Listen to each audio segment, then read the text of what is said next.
Astro गुरु channel के सभी दर्शकों को मेरा नमस्कार।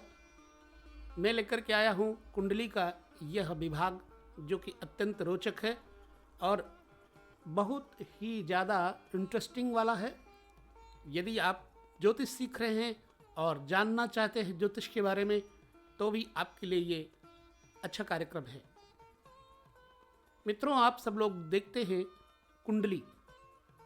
अब कुंडली कितने प्रकार की होती है? यूं तो आज के बहुत सारे सॉफ्टवेयर्स हैं जिन्होंने काफ़ी अच्छे अपने कुंडलियों का वर्गीकरण किया है, परंतु मुख्य रूप से जो आवश्यक है उनके ऊपर थोड़ा प्रकाश डालेंगे।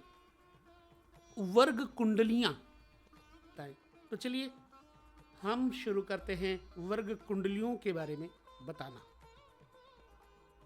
ज्योतिष शास्त्र में कई तरह की वर्ग कुंडलियों का जो अध्ययन किया गया है तो उसमें सबसे आवश्यक होती है लग्न कुंडली, अर्थात जहां लिखा होता है जन्म कुंडली, जिसके अंदर आप देखते हैं कि 12 भाव हैं। 1 से लेकर के 12 भाव हैं। तन, धन, सहज, सुहद, सुत, शत्रु, कलत्र और मृत्यु, धर्म, कर्म, आय और व्यय। ठीक है, यानी लग्न से द्वितीय से तृतीय से चतुर्थ से पंचम से यानी 12वें घर तक आप देखते हैं, जिसमें से बहुत सारे खजाने आपके हाथ में आ जाते हैं। आपका अध्ययन जितना सूक्ष्म होगा आपका उतना ही फलादेश निश्चित निर्णीत होगा। तो अगर आपको 12 खानों में से विस्तार नहीं मिल पा रहा है तो आपको आगे अपनी वर्ग कुंडली में जाना चाहिए, यानी उसमें सूक्ष्मता से आप अध्ययन कर सकते हैं। कई बार क्या होता है कि हमारी जन्म कुंडली में वह घटना नहीं घटती जो लिखी होती है। इसका मतलब क्या है कि हमें दूसरी कुंडली का अध्ययन करना चाहिए। कुंडली में तो लिखा होता है कि भाई बहुत अच्छा है, यह आदमी धनवान होगा, सम्मानित होगा, रूपवान होगा, राजनीति में निपुण होगा, लेकिन उसके साथ ऐसी घटना घट नहीं रही है। तो ऐसी हालत में दुविधा हो जाती है कि अब आगे क्या करें हम। इसी के लिए आगे वर्ग कुंडलियों का निर्माण किया गया है।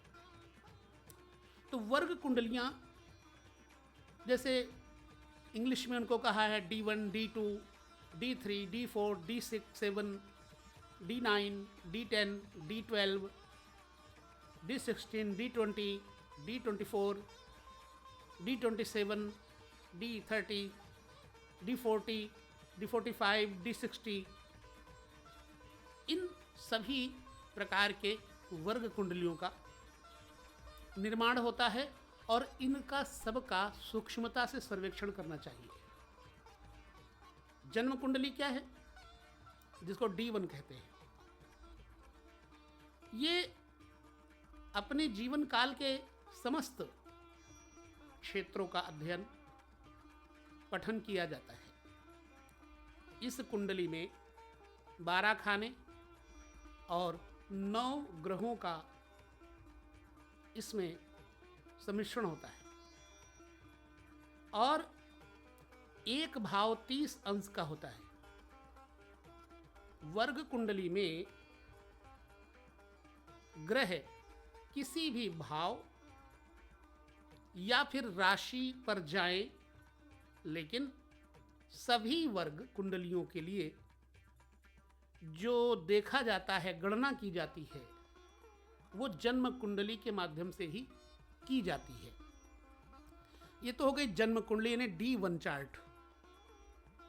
D2 चार्ट जिसको होरा कुंडली कहते हैं, इस कुंडली के माध्यम से आप क्या जान सकते हैं? इससे धन संपत्ति का पता चलता है होरा कुंडली से। इसमें क्या किया जाता है कि 30 अंश 2 भाग बन जाते हैं, 15-15 अंश हो गए।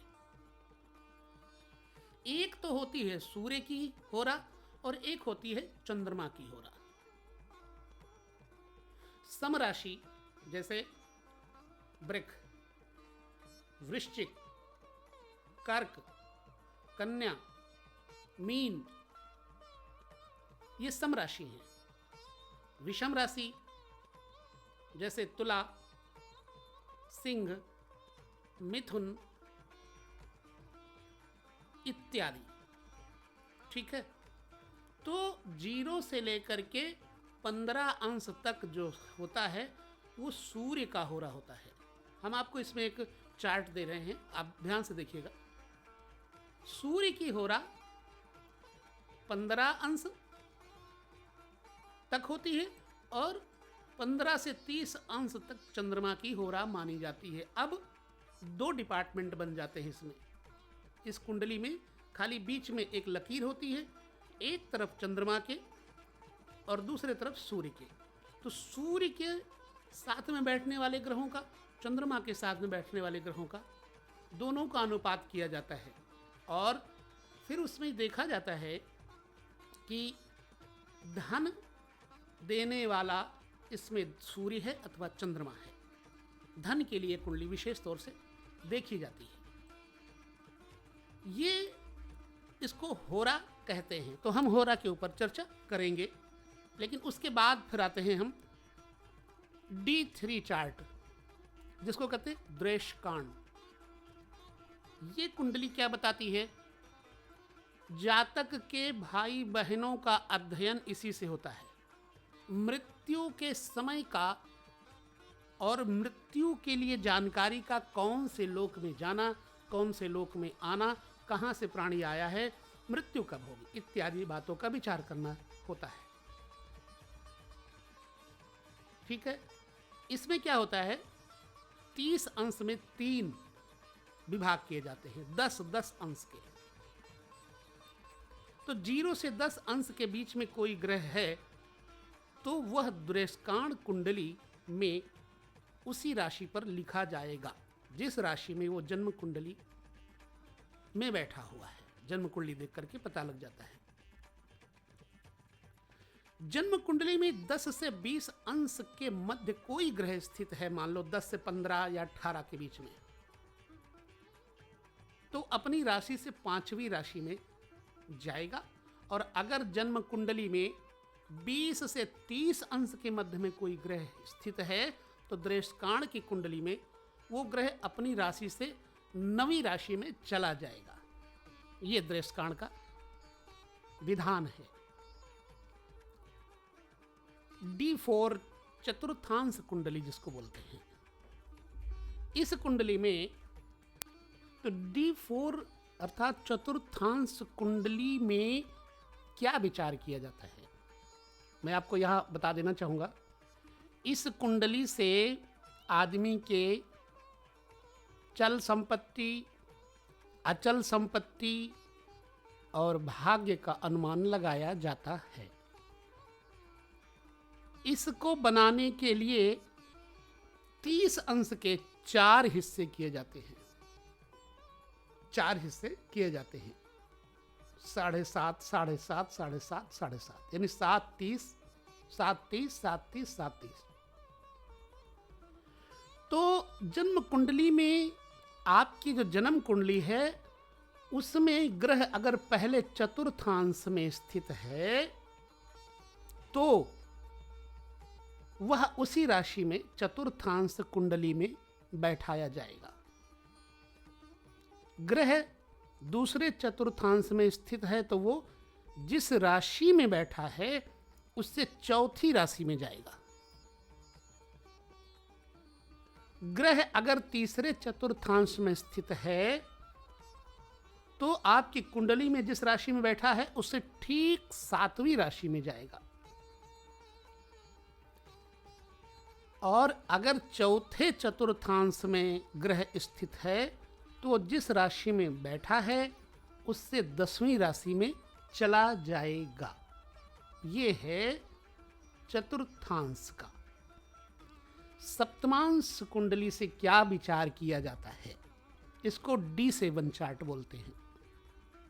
इससे संतान का विचार किया जाता है और इस वर्ग कुंडली को बनाने के लिए 30 अंश के 7 भाग किए जाते हैं, बराबर बराबर।